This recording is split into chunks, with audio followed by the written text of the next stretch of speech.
Hi friends, A to Z competition में आप सभी का स्वागत है। मैं अजीत कुमार। आज हम बात करने वाले हैं फीटर फर्स्ट ईयर का जो PDF चल रहा है। तो ये फर्स्ट ईयर का क्वेश्चन है और ये ऐसा क्वेश्चन है जो प्रीवियस एग्जाम में पूछा जा चुका है नवंबर दिसंबर में। जैसे कि आपको यहाँ पे नवंबर 2019 दिख रहा है, तो यही सब सारा क्वेश्चन एग्जाम में रिपीट हो रहा है।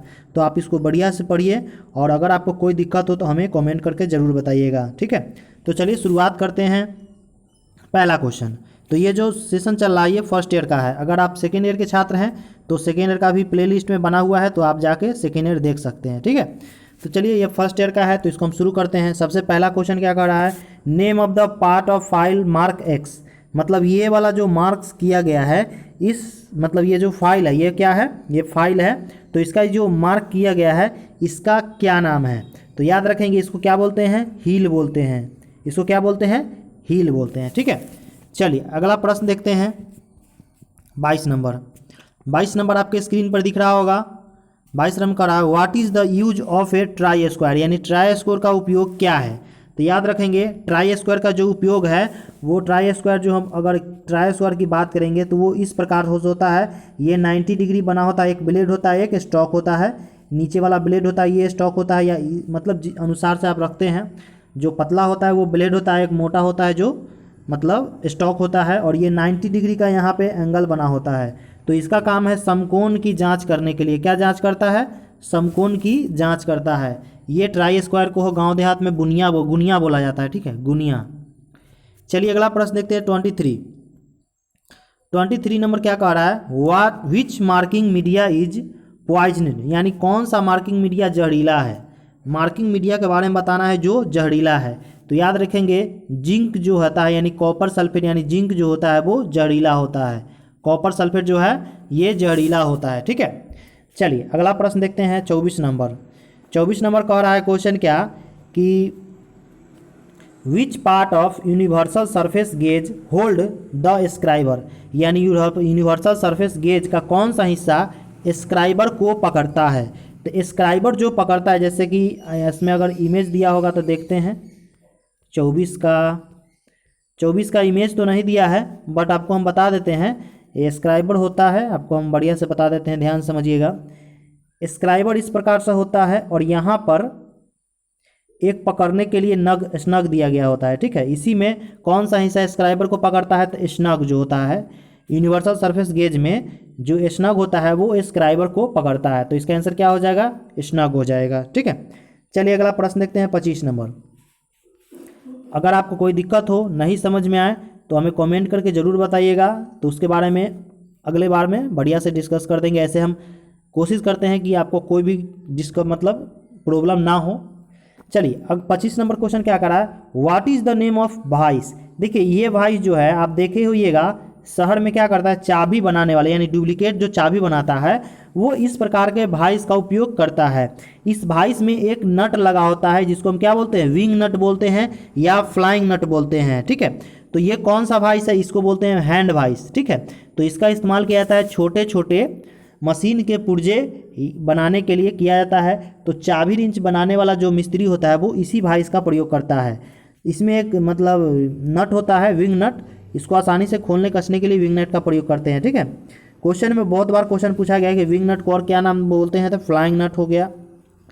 चलिए अब 26 नंबर क्वेश्चन देखते हैं। 26 नंबर क्वेश्चन क्या कह रहा है, 26 नंबर क्वेश्चन कह रहा है कि a new hexa blade after a few stock, यानी कुछ स्टॉक के बाद बिकम लूज बिकॉज ऑफ, मतलब कुछ मतलब स्ट्रोक के बाद एक नया हेक्सा ब्लेड ढीला हो जाता है। इसका वजह क्या है, तो देखिए ढीला होने का वजह क्या है कि ब्लेड खींच जाना। देखिए ब्लेड जब हम चलाते हैं तो नया रहेगा तो तेज़ी से काम करेगा, लेकिन जैसे ही उसका दांत थोड़ा सा मतलब कम होगा तो क्या होगा, धीरे धीरे चलना रहेगा या कुछ थोड़ा ढीला भी हो जाता है। तो ढीला होने का कारण है कि ब्लेड जो है मतलब चलते चलते क्या होता है, ब्लेड गर्म होता है, गर्म होने के बाद क्या होता है, लोहा फैलता है।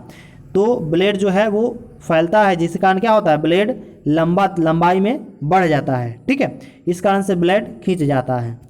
चलिए अगला प्रश्न देखेंगे।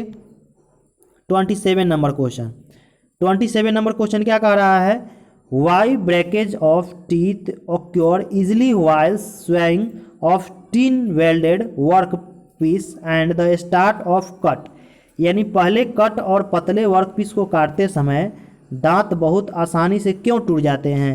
तो देखिए दांत इसलिए टूट जाते हैं कि हाथ बस केवल कुछ दांतों पर काम करता है। जैसे हम जैसे काटते हैं तो क्या करता है, hand force act only upon few teeth, यानी हाथ बल केवल कुछ दांतों पर काम करता है। इस कारण से क्या होता है, मतलब दांत जो है टूट जाते हैं। जैसे कि ये हमारा एक जॉब है, ठीक है, और यहाँ पर हम हेक्सा ब्लेड इस्तेमाल करते हैं, तो हम प्रेशर जब यहाँ देंगे, एक ही स्थान पर प्रेशर देंगे, तो क्या होगा, वहाँ का दांत का ब्लेड का दांत जो है वो टूट जाएगा। इसीलिए हम क्या करते हैं, सहारा देने के लिए आगे एक हाथ को लगाते हैं और धीरे धीरे अप डाउन करके इसको काटते हैं। तो क्या है, हाथ बल केवल कुछ दांतों पर काम करता है, इसलिए दांत टूट जाते हैं। समझ में आ गया होगा। चलिए अगला प्रश्न देखते हैं, 28 नंबर। 28 क्या करा है, which chisel use for squaring material as the corner joint, मतलब कॉर्नर एंड ज्वाइंट पर मटेरियल के चौकोर करने के लिए किस छेनी का उपयोग किया जाता है? जैसे कोई जॉब है, इसके कॉर्नर को मतलब चौकोर करने के लिए कौन सा चीजल का प्रयोग किया जाएगा? तो याद रखेंगे, मतलब कॉर्नर को मतलब चौकोर बनाने के लिए हम लोग डायमंड पॉइंट चीजल का इस्तेमाल करते हैं। किसका? डायमंड पॉइंट चीजल का। याद रखेंगे, कोर बनाने के लिए किसका इस्तेमाल करते हैं? डायमंड चीजल का। या कीवे यानी घाट बनाने के लिए भी डायमंड पॉइंट चीजल का इस्तेमाल करते हैं। ठीक है, चलिए अब अगला प्रश्न देखते हैं, 29। 29 क्या कर रहा है, एक फिगर दे दिया है, इसको क्या बोलते हैं? हैमर बोलते हैं। ये पिन हैमर है, पिन हैमर नहीं है ये, पिन हैमर है। चलिए, name of the part of hammer, ये एक हैमर है, इसका हैंडल होता है, ये फेस होता है, ये पिन होता है, इसको हम चिक बोलते हैं। क्या बोलते हैं? इसको चिक बोलते हैं। इस वाले पार्ट को हम क्या बोलते हैं?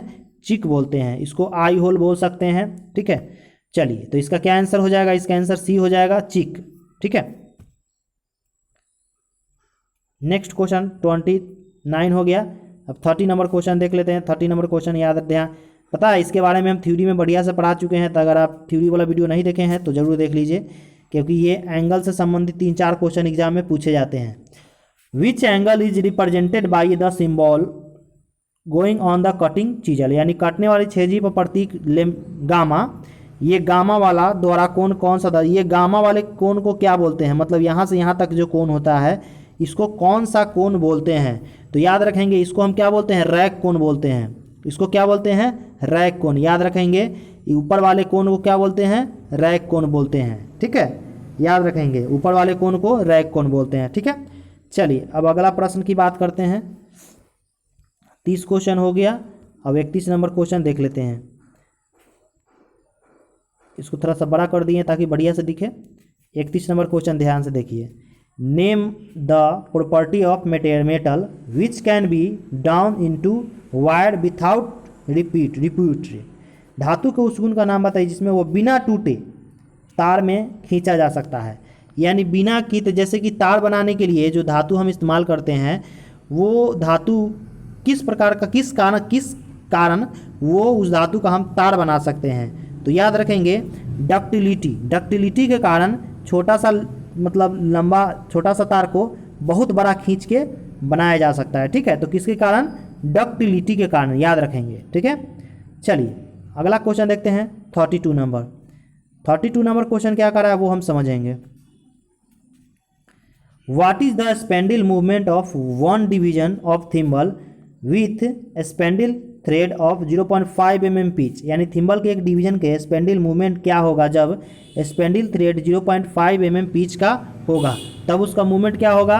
तो देखिए, जब 0.5 mm पिच है तो उसका मूवमेंट क्या होगा? 0.01 होगा, क्योंकि इसमें से तीनों में से कोई नहीं होगा। क्या होगा? लिस्ट काउंट पूछा गया है, तो थिम्बल का यानी माइक्रोमीटर एक प्रकार का, मान लीजिए माइक्रोमीटर का लिस्ट काउंट क्या होता है? 0.01 में होता है, तो याद रखेंगे। चलिए अगला प्रश्न देखते हैं, 33 नंबर। 33 नंबर क्वेश्चन आपके स्क्रीन पर दिख रहा होगा। What is the reading of vernier caliper, vernier caliper का रीडिंग क्या है वो बताना है। तो याद रखेंगे, इसमें सबसे पहले रीडिंग आप ध्यान से समझिएगा, रीडिंग क्या है।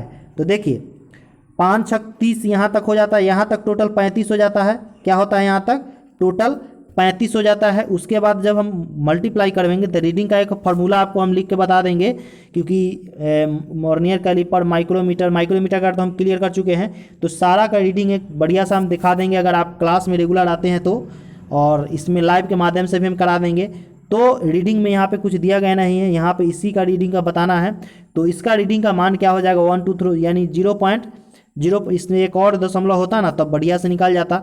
लेकिन अगर रीडिंग की बात क्या है किया जाए तो 1 2 3 4 यहाँ पे इसका आंसर क्या हो जाएगा, इसका आंसर डी हो जाएगा 35.4। ठीक है, चलिए नेक्स्ट क्वेश्चन देखते हैं। नेक्स्ट क्वेश्चन क्या है, next question vernier bevel protector है। ठीक है, कह रहा है what is the reading of vernier bevel protector. देखिए इसका भी रीडिंग बहुत आसान है, वर्नियर बेवल प्रोटेक्टर का भी रीडिंग आसान है। तो सबसे पहले आपको बता देते हैं कि रीडिंग कहाँ से लेना है, यहाँ से, यहाँ पे दिखा दिया गया है।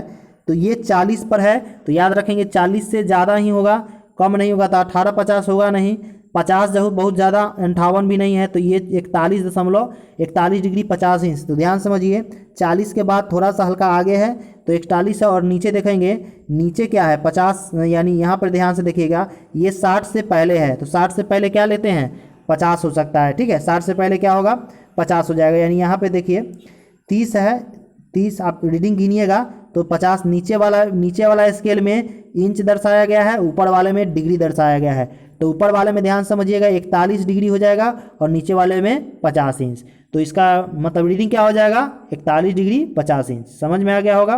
तो आज के इस सेशन में हम 34 क्वेश्चन देख लिए हैं, यानी 34 यानी 14 क्वेश्चन देख लिए हैं। इसी तरह अब अगले वीडियो में जो होगा उसमें 35 से क्वेश्चन देखेंगे।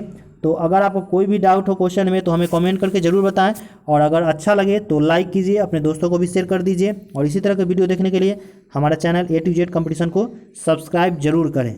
धन्यवाद।